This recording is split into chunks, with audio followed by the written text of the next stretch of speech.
ဘန်9600လောက်နဲ့ထိုင်းမှာကားတစ်စီးဝယ်နိုင်တယ်ဆိုရင်မိတ်ဆွေတို့စိတ်ဝင်စားကြလားဒီ Ford Fiesta 2011ကိုတော့လေလံဖွင့်စေး16000ဘတ်နဲ့စဖွင့်ထားပေမဲ့နောက်ဆုံးအပီးစီးကုန်ကျစရိတ်ကဘန်9000ဝန်းကျင်လောက်ရှိနိုင်ပါတယ်ဒါပေမဲ့ကားအခြေအနေနဲ့လေလံရလက်ပေါ်မူတည်ပြီးကွာနိုင်ပါတယ်ဒါဆိုဘာလို့ဒီလောက်ဈေးနဲ့ရတာလဲဒီနေ့ပြောမဲ့ကားကတော့ Ford Fiesta 2011 model ပါ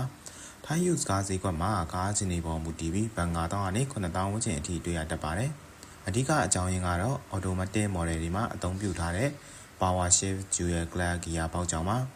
ဒီ gear ပေါက်ကတချို့ကားတွေမှာ gear ပြောင်းတဲ့ချိန်တုံတာကြန့်ကြာတာ clutch ဝဲနဲ့ TCM ပြဿနာတွေကြောင့်နာမည်ထွက်ခဲ့ပါတယ်ဒါကြောင့်ပဲပြန်ရောက်တဲ့ဈေးကလည်း Toyota နဲ့ Honda တို့လိုကားတွေတက်ပိုနဲ့တက်ပါတယ်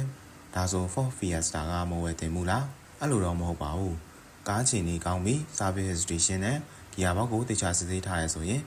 ဘတ်ဂျက်နည်းတဲ့သူတွေအတွက်ရေးချယ်စရာတစ်ခုဖြစ်နိုင်ပါတယ်။ဒါပေမဲ့လေလံကားဆိုတာဈေးသက်သာတာတစ်ခုတည်းကိုကြည့်ပြီးမဝယ်သင့်ပါဘူး။ကားအခြေအနေနဲ့ပြုပြင်ထိန်းသိမ်းမှုမှတ်တမ်းကိုတေချာစစ်ပြီးမှဆုံးဖြတ်တာကိုအရေးကြီးပါတယ်။ Thai use ကားဈေးကွက်နဲ့ဘူတူတာတွေကိုဆက်လက်မျှဝေပေးသွားမှာဖြစ်လို့ရှောင်း H Auto ကို follow လုပ်ထားလိုက်ပါ။ကားရှာပေးတာလေလံကားဝယ်ယူရမှာအကူအညီလိုအပ်ရင်ရှောင်း H Auto page ချက်ပေါက်ကနေတစ်ဆင့်ဆက်သွယ်နိုင်ပါတယ်ခင်ဗျာ